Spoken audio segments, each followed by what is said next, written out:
ముఖ్యమంత్రి చంద్రబాబు నాయుడు కుటుంబ సభ్యులతో కలిసి స్వగ్రామం నారావారిపల్లిలో సంక్రాంతి సంబరాల్లో పాల్గొన్నారు. సీఎం చంద్రబాబుతో పాటు ఆయన సతీమణి భువనేశ్వరి, మంత్రి లోకేష్, బ్రాహ్మణి పాల్గొన్నారు. సంబరాల్లో భాగంగా గ్రామంలోని చిన్నారులకు musical chairs, balance walking, gunny bag race, lemon and spoon, cock fight, 3 leg race, glass and balloon turn వంటి పలు క్రీడలను నిర్వహించారు. వీటన్నిటిని సీఎం చంద్రబాబు ఆసక్తిగా తిలకించి సంతోషంగా గడిపారు. క్రీడల్లో చంద్రబాబు, బాలకృష్ణ మనవళ్లు కూడా పాల్గొన్నారు. అనంతరం ఆటల్లో విజేతలైన వారికి బహుమతులు అందజేశారు. చిన్నారులందరితో ఫోటోలు దిగి ఆప్యాయంగా సీఎం చంద్రబాబు ముచ్చటించారు. దాదాపు 2 గంటల సేపు గ్రామస్తులు చిన్నారులతో చంద్రబాబు గడిపారు. మహిళలు వేసిన ముగ్గులను పరిశీలించి వారికి బహుమానాలు అందించారు. అనంతరం వివిధ ప్రాంతాల నుంచి వచ్చిన వారి నుంచి అర్జీలను అందుకుని పరిష్కారానికి హామీ ఇచ్చారు. ఈ కార్యక్రమంలో జిల్లా నేతలు, కార్యకర్తలు పాల్గొన్నారు.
సమగ్ర శిక్ష ద్వారా ఈ కార్యక్రమం జరుగుతూ ఉంది స్కూళ్ళల్లో.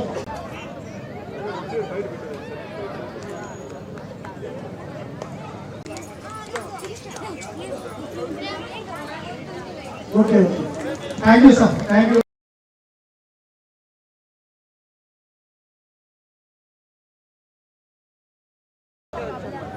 రెండు చేతులతో గొంతు పట్టుకుంటే ఎలా అనేటువంటిది విడిపించుకోవడము, చేతులు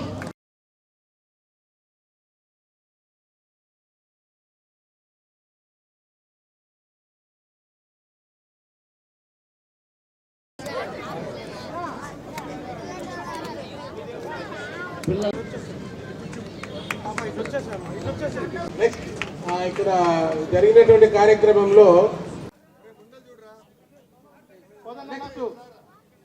musical chair high school section L R Nagateja Sai goes to pay school కొట్టాల.